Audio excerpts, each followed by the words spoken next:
یہ ریڈیو صدائے حریت جموں کشمیر ہے۔ کشمیر کے حوالے سے تازہ ترین کے ساتھ ابن سلام۔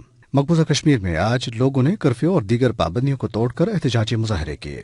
یہ مظاہرے سری نگر اور مقبوضہ علاقے کے وسطی، جنوبی اور شمالی علاقوں میں ہوئے اور بڑی تعداد میں لوگوں نے ان میں شرکت کی۔ قابض فورسز نے جواباً کئی مظاہرین کو زخمی کر دیا۔ بین الاقوامی میڈیا کے مطابق 5 اگست کو کشمیر کے جداگانہ تشخص پر مودی حکومت کے حملے کے بعد سے 600 سے زائد بار احتجاجی مظاہرے کیے جا چکے ہیں۔ بھارت کے بعض سرکاری افسروں نے بھی نام ظاہر نہ کرنے کی شرط پر ان مظاہروں کی تصدیق کی ہے۔ دریاسنا کشمیر آج 25ویں روز بھی محصور اور کشمیری یرغمال بنے رہے۔ صورتحال یہ ہے کہ اب جنازوں پر بھی پابندی عائد کر دی گئی ہے۔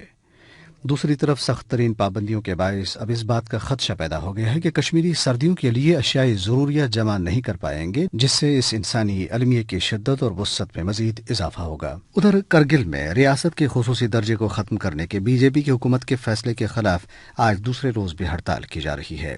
حکومت پاکستان کی کال پر کل ملک بھر میں یوم یکجہتی کشمیر منایا جائے گا۔ کل ملک بھر میں دن 12 بجے سے 12:30 بجے تک تمام لوگ اور گاڑیاں رک جائیں گی۔ یہ تھا اس وقت تک کا تازہ ترین۔ اب آپ تبصرہ سنیں گے۔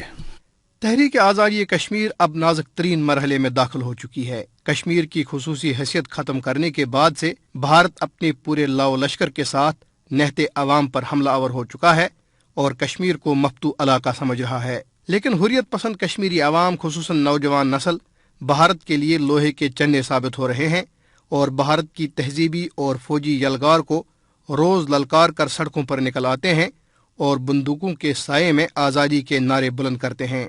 تحریک آزادی کے اس نازک مرحلے پر کشمیری قوم کو مکمل اتحاد اور یکجہتی کی ضرورت ہے۔ یہ مرحلہ خصوصاً ان عناصر کے لیے بھی امتحان کی گھڑی ہے جنہوں نے ماضی میں اپنے غلامانہ اقتدار کے لیے، بھارتی آقاؤں کی خوشنودی کے لیے ملت فروشی کا راستہ اختیار کیا اور پھر RSS کے ایجنڈے کی تکمیل کے لیے ہر حد عبور کی۔ جن خاندانوں نے بھارتی گماشتوں کا کردار ادا کیا، آج مقصد پورا ہونے کے بعد بھارت نے ان کو بھی پائے حقارت سے ٹھکرا دیا۔ میر جعفر اور میر صادق کا رول کرنے والے یہ عناصر آج سلاخوں کے پیچھے ہیں۔ ان حالات میں ان کا ضمیر جاگ جانا چاہیے اور انہیں اپنے آباء و اجداد کے گناہوں کا کفارہ ادا کرتے ہوئے بھارت کے خلاف علم بغاوت بلند کرنا چاہیے۔ تاریخ نے ان کو اپنے گناہوں پر نادم ہونے اور کفارہ ادا کرنے کا وقت دیا ہے۔